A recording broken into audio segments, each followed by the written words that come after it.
এই ভিডিওটি শুরু করছি একটি গল্প দিয়ে। প্রাচীন গ্রিক দার্শনিক ডায়োজেনিস, যিনি তার জ্ঞানের কারণে মহাজ্ঞানী ডায়োজেনিস হিসেবেই পরিচিত ছিলেন, তাকে একবার একদল লোক তার ধর্মীয় বিশ্বাস নিয়ে আক্রমণ করে বলল, ওরে অপদার্থ, তুই তো দেবদেবী মানিস না। তোর মৃত্যুর পর তোর দেহ শিয়াল শকুনের খাদ্য হবে, কারণ কেউ তো তোকে সৎকার করবে না বা কবরও দেবে না। ডায়োজেনিসের বিখ্যাত উত্তরটি ছিল, তাতে কি আসে যায়, তোমরা শুধু আমার হাতে একটি লাঠি দিয়ে দিও, যাতে আমি ওসব শিয়াল শকুনগুলোকে তাড়িয়ে দিতে পারি। লোকজন অবাক হয়ে বলল, আরে বেটা নাস্তিক, মারা যাবার পরে তোর কি আর হুঁশ জ্ঞান থাকবে? তুই শিয়াল শকুন তাড়াবে কি করে?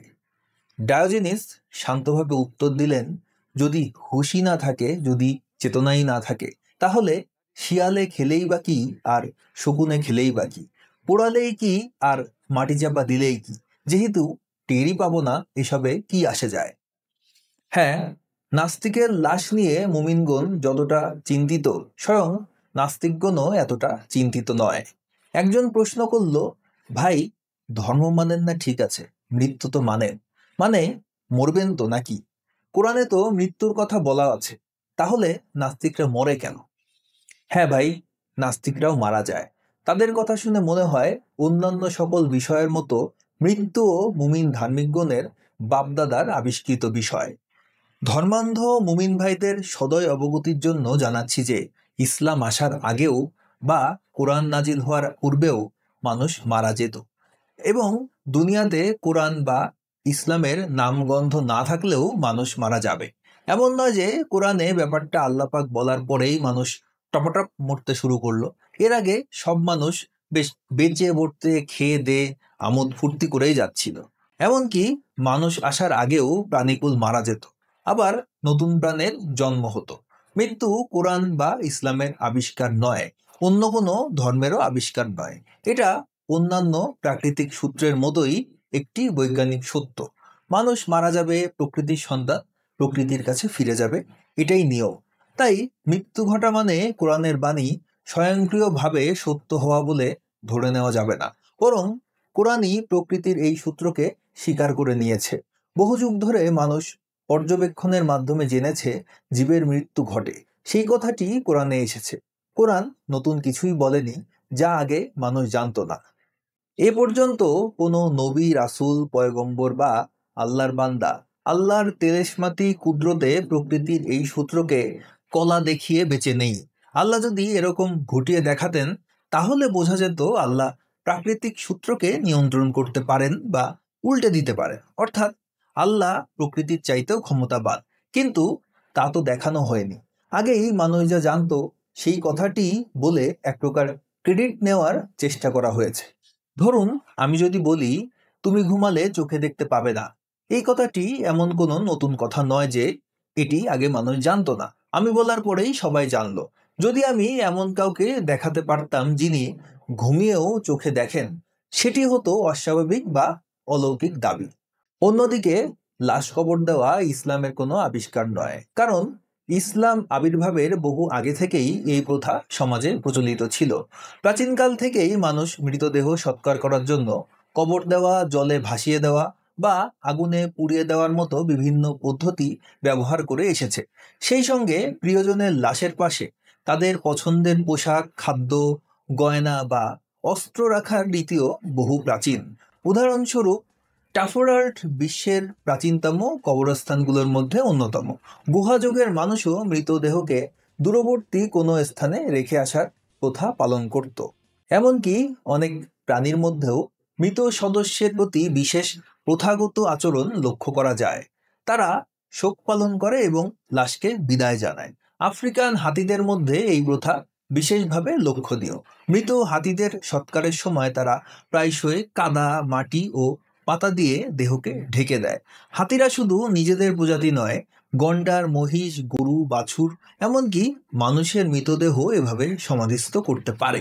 কিছু ক্ষেত্রে তারা প্রচুর পরিমাণে ফল, ফুল এবং রঙিন পাতা দিয়েও সৎকার করে থাকে। শিম্পাঞ্জিরাও তাদের দলের কোনো সদস্যের মৃত্যুতে প্রথাগত আচরণ করে। এর মধ্যে রয়েছে নীরবতা পালনের মাধ্যমে মৃতকে শ্রদ্ধা জানানো। অন্যদিকে কিছু হাতি নির্দিষ্ট শব্দ উচ্চারণ করে শোক প্রকাশ করে। এরপর তারা মৃতদেহ সজ্জিত করে, পবিত্রতার সাথে একে একে দেখতে আসে এবং গভীর শোক প্রদর্শন করে। হাতি ও শিম্পাঞ্জি ছাড়াও ডলফিনদের মধ্যে মৃত সদস্যের প্রতি বিশেষ মনোযোগ দেখা যায়। তারা কয়েকদিন ধরে মৃত সদস্যের সাথে থাকে এবং ডুবুরিদের কাছে আসতে বাধা দেয়। এখানে একটি গুরুত্বপূর্ণ প্রশ্ন উত্থাপিত হয়, ইসলাম আবির্ভাবের পূর্বে মুহাম্মদের পিতামাতার লাশের সৎকার কিভাবে হয়েছিল? এই বিষয়টি সম্পর্কে হাদিস থেকে জানা যাক। সুনানে ইবনে মাজাহ হাদিস নাম্বার 1572, পরিচ্ছদের নাম মুশরিকদের কবর জিয়ারত। আবু হুরায়রা থেকে বর্ণিত, তিনি বলেন, নবী সাল্লাল্লাহু আলাইহি ওয়াসাল্লাম তার মায়ের কবর জিয়ারত করেন। তিনি কান্নাকাটি করেন এবং তার সাথে লোকদেরও কাঁদান। অতঃপর তিনি বলেন, আমি আমার রবের নিকট তার জন্য ক্ষমা প্রার্থনার অনুমতি চাইলে তিনি আমাকে অনুমতি দেননি। আমি আমার রবের নিকট তার কবর জিয়ারতের অনুমতি চাইলে তিনি আমাকে অনুমতি দেন। অতএব তোমরা কবর জিয়ারত করো, কেননা তা তোমাদের মৃত্যু স্মরণ করিয়ে দেয়। অর্থাৎ দেখা যাচ্ছে ইসলামের আবির্ভাবের পূর্বেও পৌত্তলিকদের লাশ কবর দেওয়া হতো। মুহাম্মদের মায়েরও কবর ছিল। তার মানে কবর দেওয়া কোনো ইসলামের আবিষ্কৃত প্রথা নয়। সেই সময়ে আরবে যা প্রচলিত ছিল, মুহাম্মদ সেই প্রথাকেই নিজ ধর্মে গ্রহণ করেছে। নাস্তিক হোক বা আস্তিক, মৃত্যু একটি প্রাকৃতিক ঘটনা, কোনো ধর্মীয় বিশেষাধিকার নয়। মানুষ হাজার বছর ধরে মৃতদেহ সৎকারের বিভিন্ন রীতি পালন করে এসেছে। কেউ মাটি চাপা দেওয়ার মাধ্যমে, কেউ আগুনে, কেউ বা নদীতে ভাসিয়ে। আবার প্রকৃতির সন্তান হাতি, শিম্পাঞ্জি কিংবা ডলফিনও তাদের মৃত সঙ্গীর প্রতি শোক প্রকাশ করে, তাদের সম্মান জানায়। অতএব সৎকার প্রথা হচ্ছে মানবিকতা ও জীববিজ্ঞানের দীর্ঘ ইতিহাস, ধর্মীয় মালিকানার গল্প নয়। নাস্তিকদের লাশ নিয়ে যে অযাচিত কৌতূহল, সেটা নাস্তিকদের নয়, বরং ধর্মবিশ্বাসীদের নিজেদের চেতনার জটিলতা। নাস্তিকের কাছে মৃত্যু মানে শরীরের সমাপ্তি। চেতনা না থাকলে লাশ কিভাবে সৎকার হলো তা নিয়ে কোনো অনুভূতির প্রশ্ন নেই। তাই নাস্তিকের লাশের সৎকার নিয়ে অতিরিক্ত দুশ্চিন্তা করার দরকার নেই। নাস্তিক নিজেও তা নিয়ে চিন্তা করে না। প্রকৃতির ক্ষতি না করে মৃতদেহ সৎকারের অসংখ্য উপায় আছে। কেউ চাইলে তার পুরো শরীর মেডিকেল কলেজে দান করতে পারেন, চাইলে চক্ষুদান করে যেতে পারেন, যার মাধ্যমে অন্য একজন অন্ধ মানুষ আবার আলো দেখতে পারে। আবার কারো অঙ্গ প্রত্যঙ্গ, কারো দেহে প্রাণ ফিরিয়ে দিতে পারে। মৃত্যুর পরও একজন মানুষের শরীর মেডিকেল গবেষণায় ব্যবহৃত হয়ে ভবিষ্যৎ প্রজন্মের চিকিৎসা বিদ্যায় অমূল্য অবদান রাখতে পারে। অর্থাৎ একজন মানুষ, নাস্তিক হোক বা আস্তিক, মৃত্যুর পরও তার শরীর মানবতার সেবায় কাজে লাগতে পারে। তার শেষ সিদ্ধান্ত দিয়ে উপকৃত হতে পারে অগণিত মানুষ। এই মানবিকতায় প্রকৃত সৎকার, যা জীবনের পরও জীবন সৃষ্টি করে, আলো ছড়ায়, জ্ঞান বাড়ায়, আর পৃথিবীর কোনো ক্ষতিও করে না। ভিডিওটি ভালো লাগলে লাইক করুন, কমেন্ট করুন, শেয়ার করুন, চ্যানেলটিকে সাবস্ক্রাইব করুন।